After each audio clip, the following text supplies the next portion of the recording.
부활의 주님께서 여러분들을 일으키시고 또 동행하시고 만족해 하옵소서 하는 이 찬양이 우리들의 고백과 기도의 제목이 되기를 바랍니다. 부활의 주님께서 개인적으로 혹은 여러 명 있는 데서 500여 명이 동시에 볼 수 있는, 그래서 40일 동안 이 땅에 계시면서 11번 나타나셨습니다. 그리고 낙심과 좌절과 두려움에 사로잡혔던 저들에게 새로운 희망과 기쁨과 환희와 그리고 사명을 일깨워 주신 것을 우리가 잘 알 수 있습니다.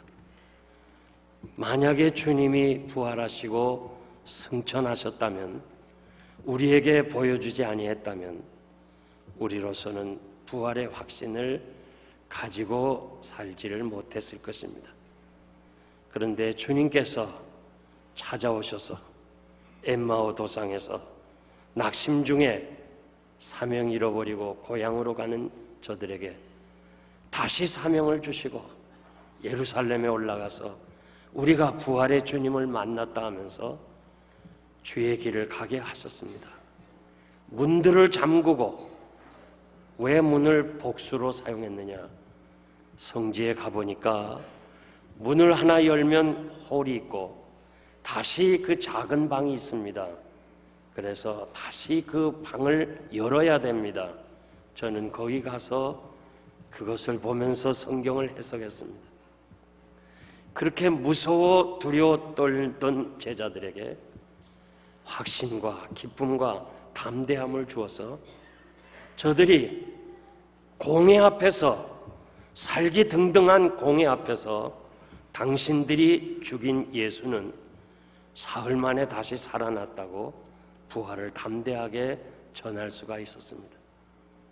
시체에 향유를 부으러 갔다가 빈 무덤을 보고 천사들이 주님은 여기 계시지 않고 살아나셨다는 그 이야기를 듣고 저들의 삶의 가치관이 변했습니다.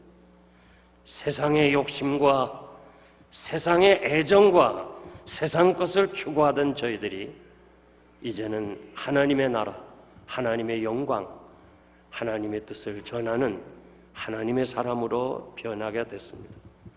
예수 그리스도가 진정 부활하셨던 사실을 믿는다면, 그리고 제자들에게 찾아오셔서 저들로 하여금 회복하게 하셨던 이 성경의 기록을 여러분들이 믿는다면 우리도 변화해야 될 줄 믿습니다. 주님이 11번 찾아오신 그 중에 가장 중요한 갈릴리 가나, 이 바다에 찾아오신 이 사건을 여러분들에게 말씀을 드리겠습니다. 사도 요한은 3번째 찾아오셨다고 기록했고 전체 기록으로는 7번째였습니다. 아담 이후 죄인이 하나님을 찾아간 적이 없습니다. 아담아 내가 어디 있느냐 찾아오신 이후 오늘까지 하나님께서 우리를 찾아오셔서 힘주시고 격려해 주시고 일어나게 하시고 동행하시고 마음의 평안을 주신 이 놀라운 사실을 우리는 다시 한번 말씀을 통해서 우리 자신이 깨닫게 되는 것입니다. 오늘은 찾아오셔서 제자들을 회복해 주신 이 귀한 말씀을 상고하면서 여러분들에게도 다시 한번 새로워지는, 힘을 얻는, 사명감을 가지는 귀한 기회가 되기를 소원합니다. 첫째로 누구에게 찾아오셨느냐? 실패한 사람들에게 찾아왔습니다. 오늘 성경에 보니까 시몬 베드로와 도마라는 이름을 우리가 첫눈에 볼 수 있습니다. 적은 계집아이 앞에서도 예수를 모른다 부인하고 배반했던 베드로, 그에게 다시 찾아오셔서 보여주시고 확신을 주었는데도 다시 갈릴리 바다로 돌아간 배신과 인간성을 가진 이 베드로에게 다시 찾아오셨습니다. 도마가 누굽니까? 도마가 없는데 주님이 부활하셔서 제자들에게 나타나셨을 때에 제자들이 그렇게 기뻐하고 우리가 주님을 만났다 할 때 그 말이 믿어지지 않는 거예요. 죽은 자가 어떻게 다시 살아나냐? 나는 도저히 믿을 수가 없다. 내 손으로 주님이 십자가의 못을 박은 그 자리에 넣어보아야 되고 창에 찔린 그 창자리에 넣어본 후에야 내가 믿겠다 할 때 우리 주님이 다시 찾아오셔서 도마야, 내 손을 내밀어 내 못자국을 만져보고 옆구리에 손을 넣어보라. 그리고 믿음 없는 자가 되지 말고 믿는 자가 되라. 보고 믿는 것보다 보지 않고 믿는 자가 복이 있다. 내가 보지 않고 제자들의 이야기를, 동료들의 이야기를 듣고 그렇게 믿었으면 더 좋았을 것이라 말씀해 주었습니다. 믿음 없는 자가 되지 말라. 이 말은 믿음이 적다 그런 말이 아니고 불신자라 그 말이에요. 불신자. 아무리 예수 믿고 신학을 하고 목사가 돼도 부활을 믿지 못하면 불신자라 그랬습니다. 처음 신앙을 가졌다 할지라도 예수의 부활을 확실히 믿는다면 그 사람은 하나님 앞에서 신자, 부활의 영광에 동참할 줄 믿습니다. 저는 이 두 사람을 보면서 위로를 받습니다. 우리도 연말이 되면 그리고 새해가 되면 다시 한번 마음의 결심도 하고 뭔가 좀 열심히 살아보겠다. 그 병원을 나설 때 이제 새로운 건강을 가지고 무언가 정말 주를 위해서 살겠다고 그렇게 결심하면서도 우리 삶을 뒤돌아보면 항상 변하고 항상 주저앉고 낙심할 때가 너무 많았습니다. 그런데 그런 배신한 제자들에게 다시 찾아오셔서 용기와 희망을 준 이 주님의 그 넓은 사랑을 우리가 대할 때 우리에게 다시 한번 희망이 있고 기대가 있고 그리고 삶의 용기를 얻게 되는 것입니다. 3절에 보니까 시몬 베드로가 나는 물고기 잡으러 간다. 우리 주님이 부활하셔서 직접 그 문들을 잠그고 있는 그 예루살렘의 제자들에게 너희가 먼저 갈릴리로 가서 기다리라. 내가 갈릴리에서 만날 것이라고 그렇게 이야기해 주었는데, 그래서 저들이 갈릴리에 왔는데 주님은 오시지 아니하시고 여러 가지 힘드니까 참다가 못해서 베드로가 나는 고기 잡으러 가겠노라. 마지막 때 사람들의 마음은 조급해진다고 그랬어요. 왜 그렇게 조급한지 몰라요. 하나님이 하실 때를 기다려야 되는데 그냥 너무너무 조급해가지고 기도는 해놓고 우리가 할 때가 너무 많은 거예요. 여기서 우리가 중요한 것은 베드로가 수제자예요. 어른이에요. 이 어른이 내가 고기 잡으러 가노라 할 때 나머지 제자들도 우리도 가겠다. 대단히 중요한 거예요. 남 따라다니지 마세요. 목사 따라다니는 것도 아니고 장로 따라다니는 것도 아니고 내 신앙 내가 지켜야 돼요. 정말 오늘 따라다니는 사람 너무 많아요.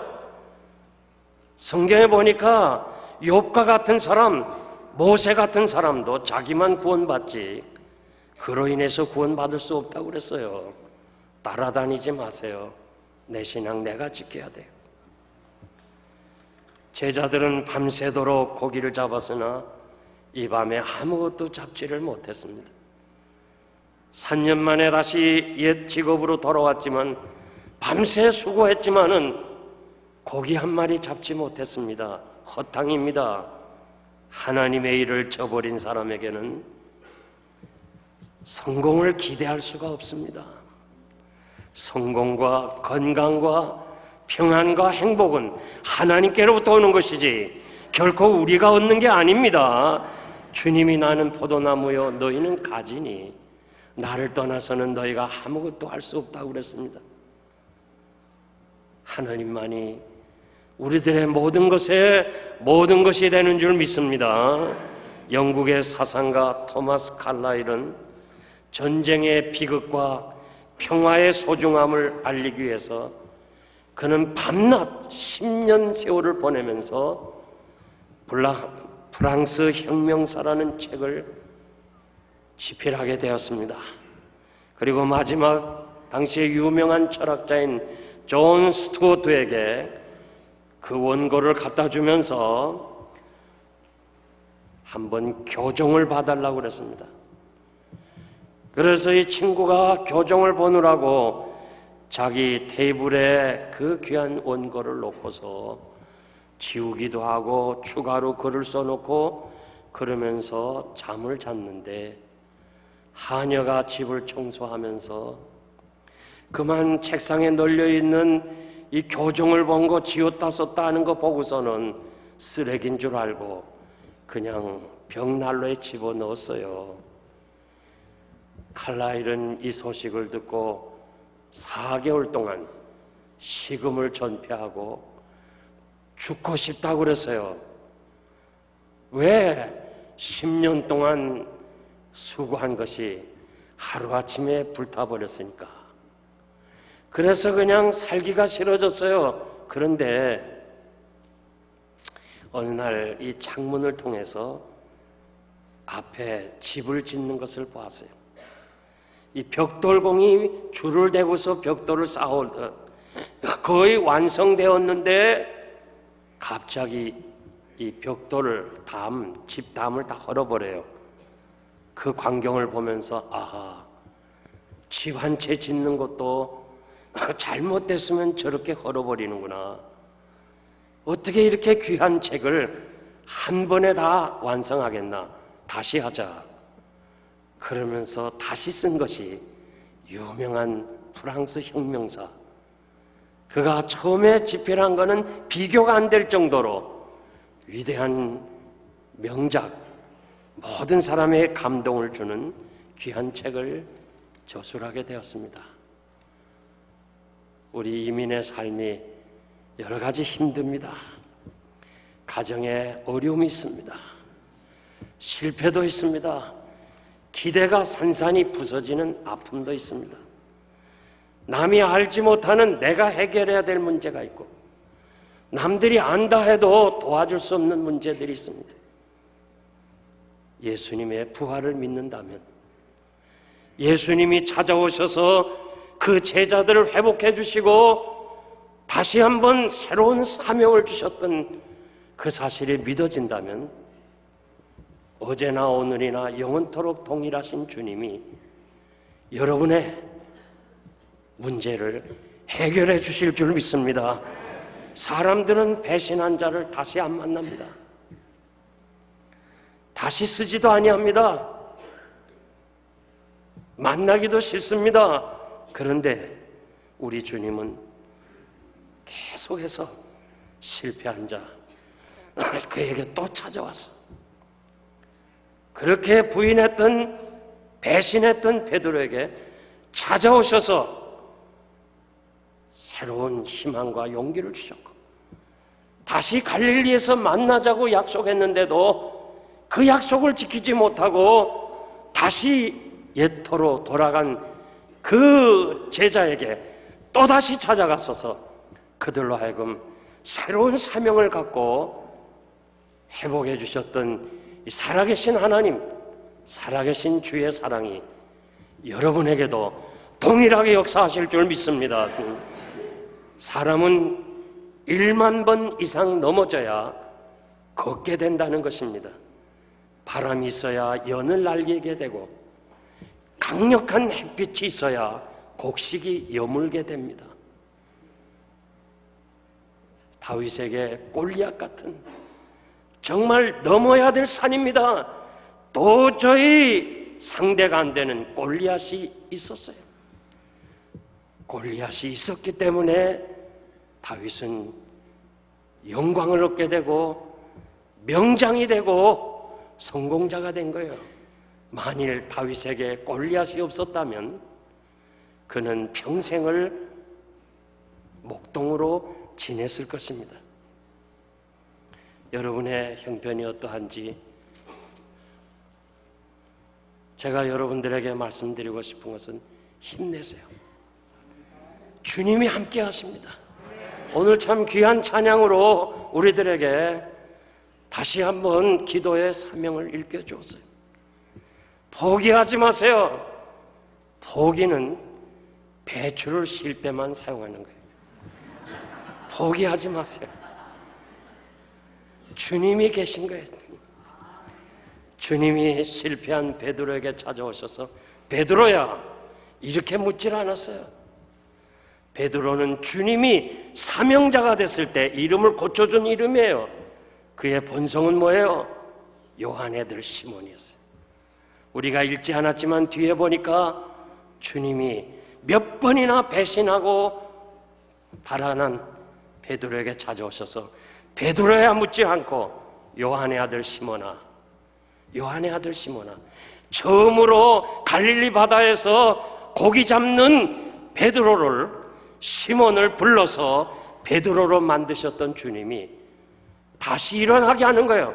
다시 시작하자는 거예요. 다시 회복하자는 거예요. 요한의 아들 시몬아, 내가 나를 사랑하느냐? 주님이 다시 한번 새롭게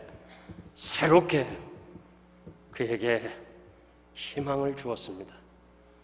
우리는 구약에 보면 저 아담을 비롯해서 아브라함에게, 모세에게, 다윗에게, 요나에게 항상 찾아오셔서 그들로 하여금 다시 일어나게 하신 것처럼, 그리고 부활하신 주님이 찾아오셔서 다시 그들을 회복시켜 주신 것처럼 이 부활하신 주님, 살아계신 주님께서 오늘 여러분들에게 다시 일어나게 하시고 회복하게 하시고 귀한 사명을 감당하게 하실 줄 믿습니다.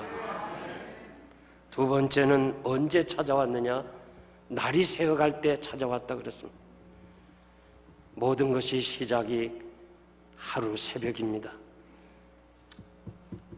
우리가 첫 시간, 이 귀한 시간을 여러분 어디다가 무엇을 위해서 사용하십니까? 기도의 능력이라는 책에 보면 정말 하나님의 영광을 위해서, 하나님의 나라를 위해서 일한 사람들은 새벽 일찍 무릎을 꿇었다고 그렇게 기록되고 있습니다. 구약의 시간은 저녁으로 시작하여 아침이 되는, 시작을 저녁으로 시작했어요. 메시아를 기다리는 시간이었어요. 신약의 시간은 부활하신 주님, 다시 오실 재림의 주님을 기다리는 시간은 아침부터 시작해서 저녁에 이르는 거예요. 귀한 시간, 생명의 만나를 먹은 시간이 새벽이었어요. 그리고 야곱이 야복 강변에서 축복과 승리를 얻은 시간도 새벽이었어요. 시편 46편 5절 보니까 하나님이 새벽에 도우시겠다고 약속해 주었어요. 저녁에는 울음이 기속할지라도 하루의 인생의 삶이 고달파서 집에 돌아오면 울음이 기속한다. 울음이 있다는 거예요. 슬픈 세상이라는 거예요. 그러나 아침에는 기쁨이 오리라고 시편 30편 5절에서 약속해 주었습니다.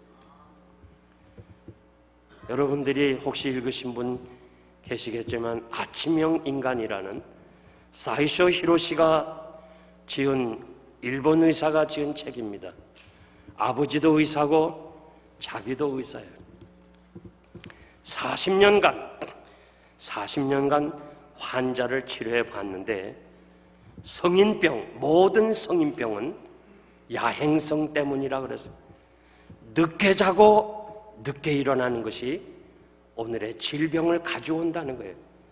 이분은 이렇게 말해요. 일찍 자고 일찍 일어나는 것이 우리 생체의 리듬이 그렇게 됐다는 거예요. 그러면서 이것을 창조의 원리라고 그렇게 설명했어요. 그러니까 하나님이 만드신 인간은 해가 지면 자고 해가 뜨면 일어나게끔 되어 있는데 100년여간에 사람들이 야행성으로 바꿨다는 거예요. 늦게 자고 늦게 일어나는 이것이 모든 병을 가지고 왔다는 거예요. 그러면서 아침형 인간으로 바꿔서 아침에 일찍 일어나고 일찍이 자면 건강하고 성공적인 삶을 산다고 그렇게 이야기를 했습니다. 그러면서 자기가 살고 있는 그 아파트 주거지를 얘기하는데 아침에 일찍이 좋은 자동차, 뭐 비싼 고급차는 다 나간대. 그리고 고물차만 계속 파킹장에 남아있대. 그러면서 성공한 사람은 전부 다 아침형 인간이야. 김대중 씨라는 기자가 쓴 글에 보니까 자기가 은행 총재 그리고 사장 이런 많은 사람들을 인터뷰했는데 공통점이 있더라는 거예요. 아침 일찍이 일어났다는 거예요. 이상준 피부과 원장은 아침형 인간이 피부 관리에 훨씬 좋대요. 밤 10시부터 새벽 2시까지 피부가 휴식을 취해야 세포가 다시 죽고 새로운 세포가 다시 재생된대요. 10시부터는 자야 된다는 거예요. 그런데도 12시까지 안 자고 그냥 뭐 다른 거 보고 그리고 아무리 좋은 화장품 써도 안 된다는 거예요. 일찍 자고 일찍 일어나면 피부가 좋다는 거예요. 하여튼 저는 알려드리니까 여러분들이 알아서 하세요. 저는 다시 말씀드리고 싶습니다. 새벽 기도 중요한 시간입니다. 정말 오늘 이 마지막 때 자꾸 새벽 기도를 잊어버려요. 바쁜 거 알아요. 피곤한 거 알아요. 그런데 새벽에 하나님 앞에 나와서 그냥 기도하고 가세요. 가는 길 그리고 집으로 돌아가는 길 그거 다 기도의 시간이라고 난 믿어요. 하나님 앞에서 이 중요한 시간 새벽을 하나님 앞에 드려보세요. 날이 새어갈 때 찾아오신 주님 여러분들을 하루의 삶을 하나님이 책임져 주실 줄 믿습니다. 마지막으로 왜 찾아오셨는가? 회복시켜 주시기 위해서 찾아왔습니다. 베드로와 제자들이 밤새도록 고기를 잡았는데 날이 새어갈 때 갈릴리 호수에는 밤에 고기를 잡습니다. 날이 새어갈 때 고기 사러 오는 사람이 바닷가에 많아요. 그래서 물고기 사러 온 사람인 줄 그렇게 알았어요. 우리 주님께서 얘들아 너에게 고기가 있느냐? 얘들아 그랬어요. 얘들아 이 말은 5살 정도 난 애들을 부르는 호칭이에요. 그러니까 제가요 여기 원로 장로님들한테 얘들아 했다가는 큰일 나요. 큰일 나. 요즘 청년들 보고 뭐 얘들아 했다가는 큰일 나요. 요즘 애들은요 얘들아 못 불러요. 중고등학교 애들도 얘들아 그러면 안 돼. 청소년 씨 뭐 이렇게 불러야 돼. 시대가 막 변화됐어요. 왜 이런 호칭을 했는가? 주석가는요 주님이 사랑하는 마음으로 그렇게 불렀다고 해석했어요. 저는 이렇게 해석하고 싶어요. 세상 것이 좋다고 그 사명 버리고 다시 옛 직업으로 돌아가는 것은 철부지 어린아이 같기 때문에 주님이 그렇게 부르지 않았나 그렇게 해석하고 싶습니다. 고기가 있느냐? 여기서 딱 한 번 나오는 거예요. 보통 물고기하고 다른 거 고기가 있느냐? 이 단어는 한 번 나왔는데 먹을 만한 거, 귀한 고기 있느냐 그 말이에요. 너 밤새도록 지금 수고했는데 과연 먹을 만한 고기를 잡았느냐? 여러분, 우리가 이민생활 오래 했어요. 정말 밤낮을 가리지 않고 일했어요. 밤이 맞도록 이른 아침부터 일했어요. 여러분들에게 귀한 것 있어요? 난 정말 여러분들에게 부탁하고 싶은 거, 너무 그렇게 힘들게 일하지 마세요. 그렇게 너무 힘들게 일했다고 얻어진 게 뭐 있어요? 제가 35년을 지금 보고 있잖아요. 얻은 게 뭐 있어요? 귀한 거 있어요? 그냥 병원에 갔다 하면 암이라는 얘기를 들어요. 정말 요즘 성도들이 병원에 간다면 막 가슴이 철렁 내려앉아요. 그리고 어떻게 되냐 결과를 물어보면 암이래요. 10명이 가면 10명 다 8명까지는 암이라는 거예요. 어떻게 해요 이거? 어떻게 하겠어요? 여러분의 노년이 아름다워야 되지 않아요? 건강해야 되지 않아요? 아무리 많은 것을 가졌다 할지라도 내가 하루에 한 끼밖에 못 먹는다면, 건강을 잃어버린다면 무슨 소용이 있어요? 제가 항상 외치고 그런데도 알아듣지 못하는 사람 많아요. 나이가 들면 다 똑같아져요. 돈 있는 사람이나 없는 사람이나 건강한 사람이나 약한 사람이나 나이가 들면 다 같아요. 중요한 것은 건강해야 돼요. 여러분의 노년이 즐거워야 돼요. 없다고 그럴 때 주님이 다시 깊은 데로 가서 그물을 내리라는 거예요. 밤새도록 했어요. 이젠 안 돼요. 그물을 씻어야 돼요. 날이 새어가면 안 되는 겁니다. 고기가 다 숨습니다. 알아요. 상식적으로 안 돼요. 그런데 다시 하라는 거예요. 순종했더니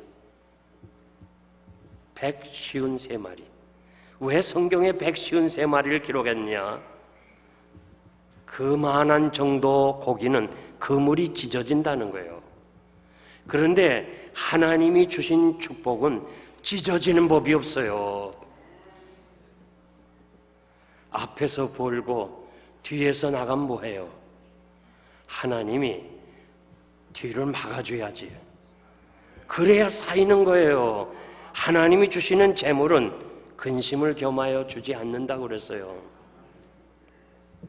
하나님이 주시는 축복을 여러분들이 받아 누리시기를 바랍니다. 그래서 주일은 문 닫으세요. 일하지 마세요. 그러면 어떻게 사나? 하나님이 책임져요. 하나님이 주시는 거예요. 문 열고 365일 동안 일하나 주일을 거룩하게 지키고 6일 동안 일한 사람의 결과는 50 이후 반드시 나타나요. 주일을 거룩하게 지켜야 하나님이 우리에게 건강을 약속한 줄 믿습니다. 말씀대로 사세요. 주님이 숯불을 피워두고 그 위에 생선과 떡을 준비했습니다. 밤새도록 고기 잡으려다가 지친 그 제자들에게 이렇게 준비를 해주셨어요. 다윗은 뭐라고 고백했어요? 여호와는 나의 목자신데 원수의 보는 앞에서 내게 밥상을 차려주셨다. 원수가 보는 앞에서 어떻게 상을 차릴 수 있어요? 그런데 그 원수의 목전 앞에서도 하나님이 상을 베풀어 주셔서 나로 하여금 먹게 하셨다고 한 것처럼 우리 주님께서 와서 조반을 먹으라. 이 사실이에요. 베드로는 사도행전 10장 41절에서 이 부활의 확신을 가졌다는 거예요. 예수님이 나타나셔서 참 보여주실 때 이 베드로에게 마음속에는 혹시나 유령이 아닐까? 혹시 정말 주님일까? 그랬는데 와서 같이 조반을 먹으면서 부활하신 주님에 대해서 확신을 얻었다는 거예요. 주님 뭐라고 그래요? 하나님 나라에서 같이 먹자는 거예요. 천국에서 같이 먹는 게 있어요. 먹는 게 없으면 무슨 기쁨이 있겠어요, 천국에.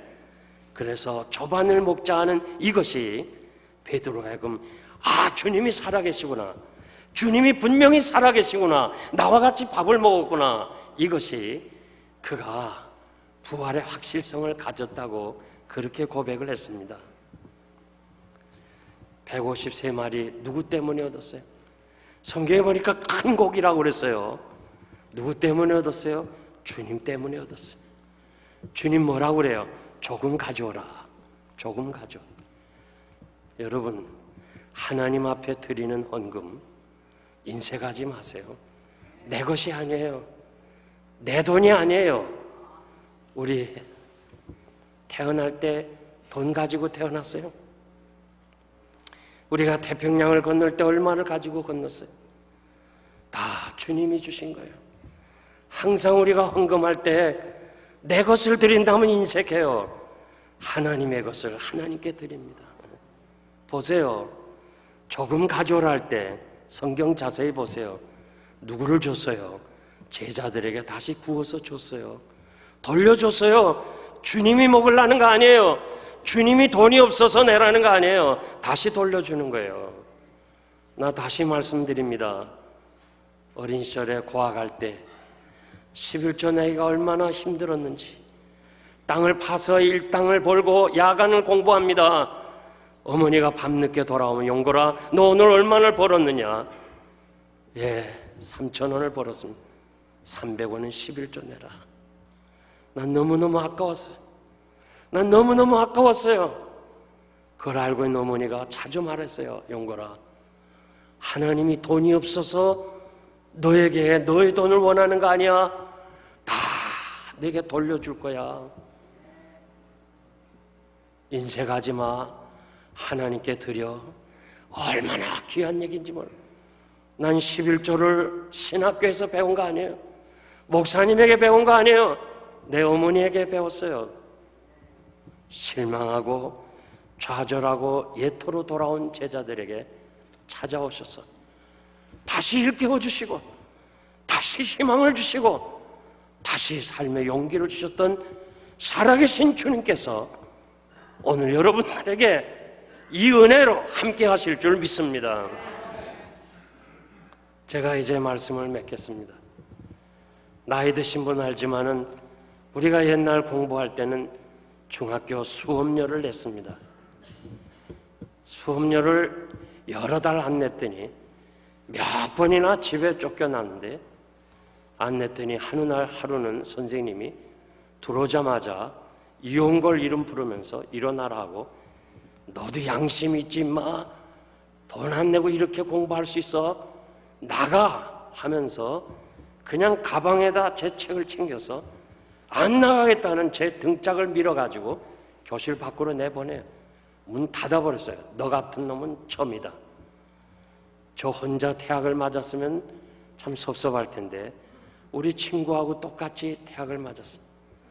그 친구는 일찍이 아버지가 세상을 떠나서 형님 집에서 성장했어요. 저는 아버지가 일찍 세상 떠나서 작은아버지 집에 성장했어요. 우리 둘이는 굳게 돈을 벌어서 부자가 되자고 약속을 하고 헤어졌어요. 18년 내지 19년이 지난 어느 날 우연히 명동에서 만났어요. 반갑다고 하면서 자기 가게로 가자는 거예요.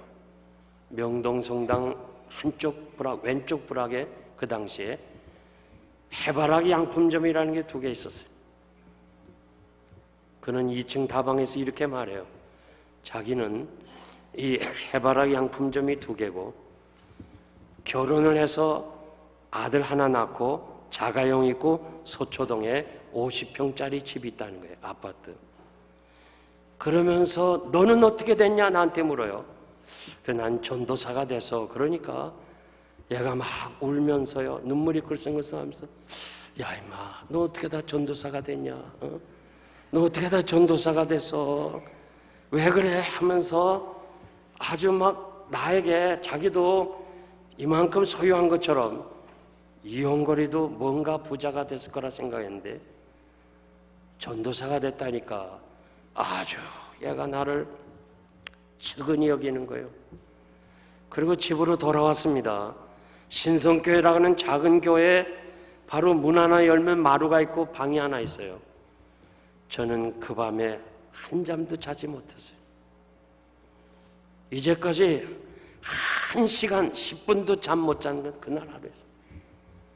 야, 이 친구가 잘 안 됐어야 되는데 잘 됐으니까 내가 잠이 안 오는 거예요.